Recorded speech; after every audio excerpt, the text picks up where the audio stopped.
Controversy in the Supreme Court when we can expect the president to announce his pick. A change to the calendar. An area college considers having students not come back to campus after spring break. Plus, caught on camera. A Fargo resident says a police officer hit her parked car with her sister inside. Valley News Live at 10 starts right now. Live from Fargo and serving you on TV, online, and on the go. This is Valley News Live at 10. New at 10 tonight, the entire West Fargo Cheyenne football team must quarantine after a case of COVID-19 was confirmed at the school. An email was sent to parents confirming the case. The school says after contact tracing was completed, there were no contacts in an academic setting.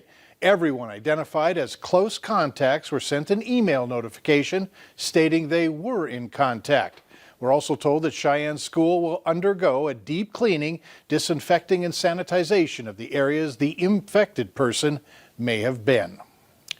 Also new tonight at 10, NBC has tweeted that President Trump has decided to select Judge Amy Coney Barrett as his nominee to fill the vacancy left following the passing of Justice Ruth Bader Ginsburg. Senate Majority Leader Mitch McConnell says he believes he has the votes to usher in a swift confirmation. Reporter Camilla Burnell has the very latest from the White House. As the nation says a final farewell to Justice Ruth Bader Ginsburg, the stage is being set for a Supreme Court showdown. We are appointing a Supreme Court justice from Ohio. No, we are. That's a big deal. Senior Republican sources with knowledge of the process say Trump intends to nominate Judge Amy Coney Barrett on Saturday. If Barrett is confirmed, she will likely cement a 6-3 conservative majority on the court. And while he could change his mind, Republicans are hoping to confirm any qualified candidate the president nominates before Election Day. This country needs to move forward. That has Democrats worried about possible short and long-term consequences for their priorities. We should not be racing forward with this nomination. Justice to recuse themselves from weighing in on the presidential election should the results be contested. President Trump himself recently said that he is nominating a justice and urging that the confirmation be rushed in order to have the deciding vote should there be an election contest that appears in front of the Supreme Court. In the House, Democrats planning to introduce legislation next week to limit Supreme Court terms to 18 years. But Republicans say Democrats are overreacting. Well, only Democrats seem to think on the far left that filling a constitutional role is an illegitimate function of the United States Senate. At the White House, I'm Camila Burnell reporting. Once again, NBC has tweeted that President Trump has decided to select Judge Amy Coney Barrett as his nominee. As mentioned earlier, the late Supreme Court Justice Ruth Bader Ginsburg is being honored at the U.S. Capitol. She lies in state in Statuary Hall. She is the first woman and the first Jewish American to have that distinction. Today, Rabbi Lauren Holtzblatt reflected on the power of Justice Ginsburg's dissents, saying they are a blueprint for the future, and we must continue her legacy. North Dakota is once again without a state health officer. Late today, North Dakota Governor Doug Burgum accepted Dr. Paul Mariani's resignation. It comes a day after the governor's office rescinded a quarantine order that Mariani issued on Wednesday. Since April, there has been a state health officer order similar to the executive order that required anyone who tested positive for COVID-19 to quarantine for 14 days.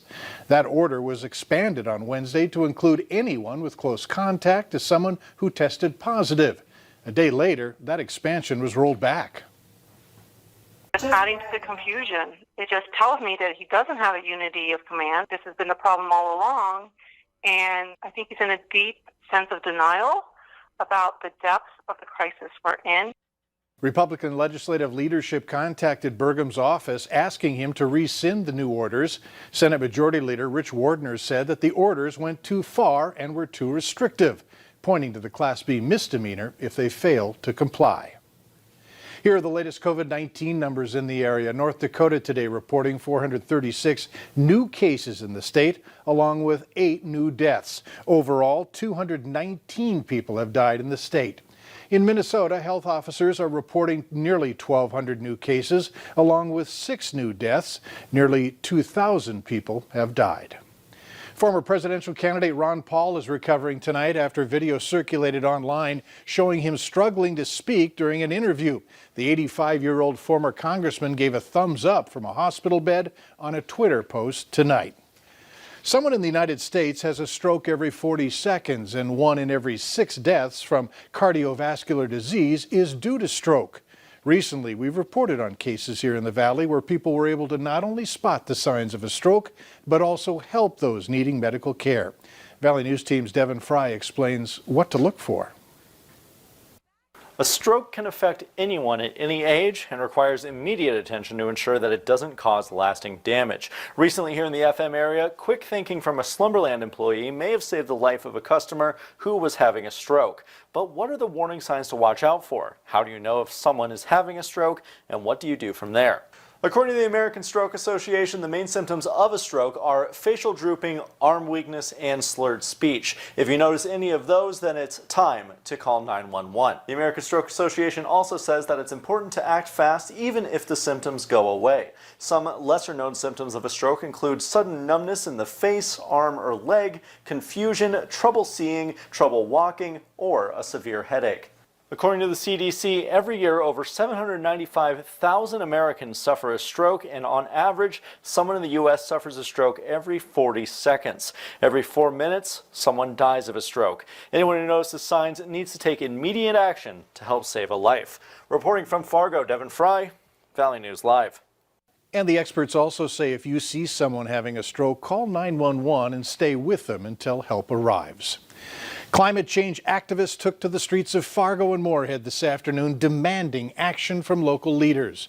The group, Red River Valley Climate Action, marched from Island Park to Fargo City Hall and then on to U.S. Senator John Hoeven's office.